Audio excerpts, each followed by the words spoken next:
Hi అండి. ఈరోజు మన వీడియోలో ఎప్పట్లా శనగపిండితో కాకుండా ఇలా మినపప్పు, పెసరపప్పుతో జంతికలు చేసామంటే పిల్లలు లొట్టలేసుకుంటూ తింటారండి. స్కూల్ నుంచి ఇంటికి రాగానే అరే ఏం స్నాక్స్ పెట్టాలనకుండా ఇలా జంతికలు చేసి పెట్టామంటే కమ్మగా తినేస్తారు. పెద్దవాళ్ళు కూడా హాయిగా తినొచ్చండి. ఒక్క చుక్క నూనె కూడా పీల్చదు. ఒకసారిగానే చేసి పెట్టుకుంటే 20 రోజుల దాకా కమ్మగా నిల్వ ఉంటాయి. మరి ఇంకెందుకు ఆలస్యం, రండి వెళ్ళి రెసిపీ చేసేద్దాం. జంతికలు చేయడానికి ముందుగా స్టవ్ మీద ఒక పాన్ పెట్టుకొని 1 కప్పు మినపప్పు. ఇప్పుడు స్టవ్ని మీడియం ఫ్లేమ్లో పెట్టుకొని ఒక 3 నిమిషాల పాటు వేపుకుందాం.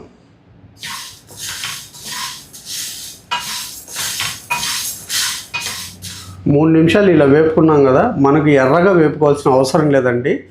కేవలం పచ్చివాసన పోతే సరిపోతుంది. ఇప్పుడు ఇలా వేపుకున్న మినపగుళ్ళని ఒక కుక్కర్లోకి తీసుకుందాం.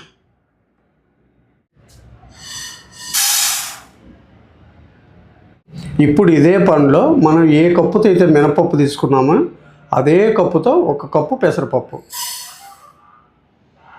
ఇప్పుడు ఈ పెసరపప్పును కూడా 2 నిమిషాల పాటు వేపుకుందాం.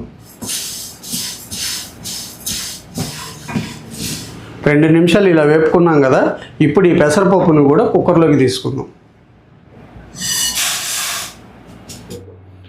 ఇప్పుడు ఈ పప్పుని శుభ్రంగా 1-2 సార్లు కడుక్కుందాం. మనం ఇలా కడుక్కోవటం వల్ల ఏదైనా మట్టి కానీ ఇది కానీ ఉంటే శుభ్రంగా క్లీన్ అవుతుంది. మనం తినేది కదండి, అందుకు కాబట్టి కంపల్సరీ మనం ఇలా క్లీన్ చేసుకోవాలి.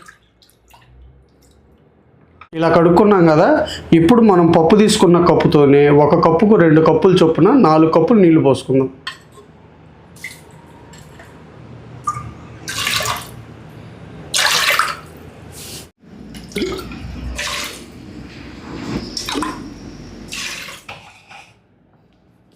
ఇప్పుడు స్టవ్ని మీడియం ఫ్లేమ్లో పెట్టుకొని 3 విజిల్స్ వచ్చేంత వరకు ఉడికించుకుందాం.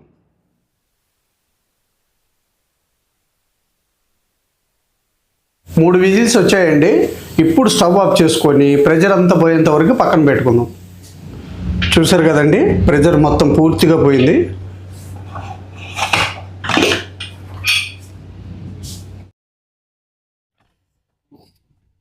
మనకి ఇక్కడ పప్పు కూడా మెత్తగా ఉడికిపోయింది.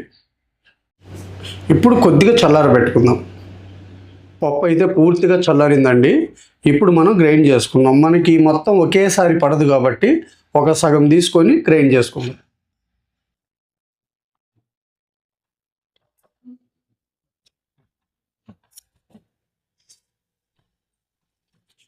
ఇలా జార్లోకి తీసుకున్నాం కదా, మనం ఒకేసారి నీళ్లు పోయకుండా కొద్దిగా నీళ్లు వేసుకుంటూ మెత్తగా గ్రైండ్ చేసుకోవాలి. మనకి ఏమాత్రం అక్కడక్కడ పలుకులు ఉంటే మనకు జంతికలు వేసేటప్పుడు ఆ గెద్ద దిగదు. చూసారు కదండి, ఇలా మెత్తగా గ్రైండ్ చేసుకోవాలి. ఇలా గ్రైండ్ చేసుకున్నాం కదా, ఇప్పుడు బౌల్లోకి తీసుకుందాం. ఇప్పుడు ఇందులో మనం ఏ కప్పుతో అయితే మినపప్పు, పెసరపప్పు తీసుకున్నామో అదే కప్పుతో 6 కప్పులు బియ్యం పిండి, అంటే 1 కప్పుకు వచ్చేసి 2 కప్పులు. ఇప్పుడు ఇందులోనే టేబుల్ స్పూన్ ఉప్పు, అలాగే 1/2 టేబుల్ స్పూన్ కారం, 2 టేబుల్ స్పూన్ల నువ్వులు, అలాగే టేబుల్ స్పూన్ వాము. ఇప్పుడు 2 టేబుల్ స్పూన్ల నెయ్యి. మీరు ఈ నెయ్యి ప్లేస్లో డాల్డా అయినా వాడుకోవచ్చు, లేదా ఆయిల్ అయినా వాడుకోవచ్చు, లేదా బటర్ అయినా వాడుకోవచ్చు అండి. ఇది పూర్తిగా మీ ఆప్షనల్. ఇప్పుడు ఈ మొత్తాన్ని ఒకసారి బాగా కలుపుకుందాం. మనకు నీళ్ళు అవసరం అవ్వవు. ఒకవేళ ఏదైనా పడితే కనుక కొద్దిగా చిలకరించుకొని మరీ గట్టిగా మరీ పల్చగా కాకుండా సెమీ సాఫ్ట్గా కలుపుకోవాలి.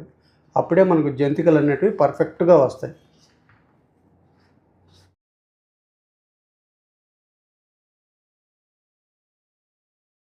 చూసారు కదండి, మరీ పల్చగా కాకుండా మరీ గట్టిగా కాకుండా ఇలా సెమీ సాఫ్ట్గా కలుపుకోవాలి. ఇప్పుడు ఈ పిండి మనకు ఆరిపోకుండా ఒక తడిగుడ్డ కప్పి పక్కన పెట్టుకొని డీప్ ఫ్రైకి ఆయిల్ పెట్టుకుందాం. ఇప్పుడు స్టవ్ మీద ఒక కడాయి పెట్టుకొని డీప్ ఫ్రైకి ఆయిల్ పోసుకుందాం.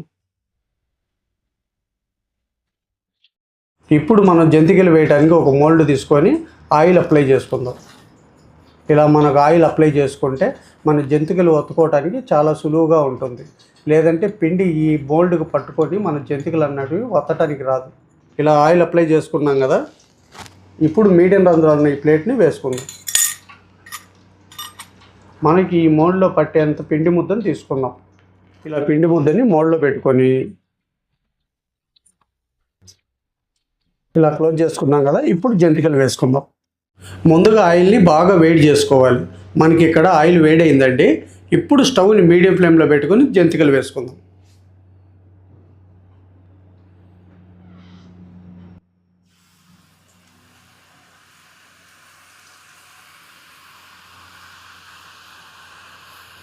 ఇలా వేసుకున్నాం కదా.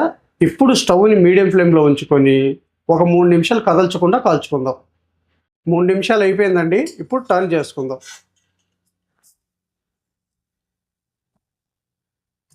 ఇటువైపు కూడా మరో 3 నిమిషాలు కాల్చుకుందాం. చూశారు కదండి, ఇలా ఎయిర్ బబుల్స్ అన్నీ మనకు ఆగిపోతే జంతికలు పర్ఫెక్ట్గా కాలినట్టు లెక్క.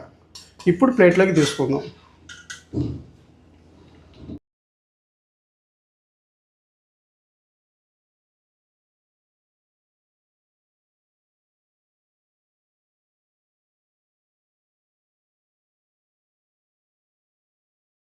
చూశారు కదండి, మిగిలిన పిండిని కూడా ఇలాగే చేసుకుందాం.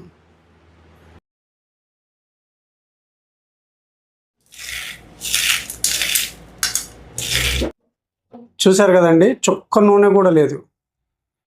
చూశారు కదండి, మన శనగపిండితో కాకుండా ఇలాగ మినపప్పు పెసరపప్పు కలిపి జంతికలు చేసుకుంటే పిల్లలకు కూడా చాలా ఆరోగ్యంగా ఉంటాయి. మనం ఒకసారి స్టోర్ చేసి పెట్టుకుంటే 20 రోజుల దాకా ఫ్రెష్గా ఉంటాయండి. కమ్మగా తినేసేయచ్చు.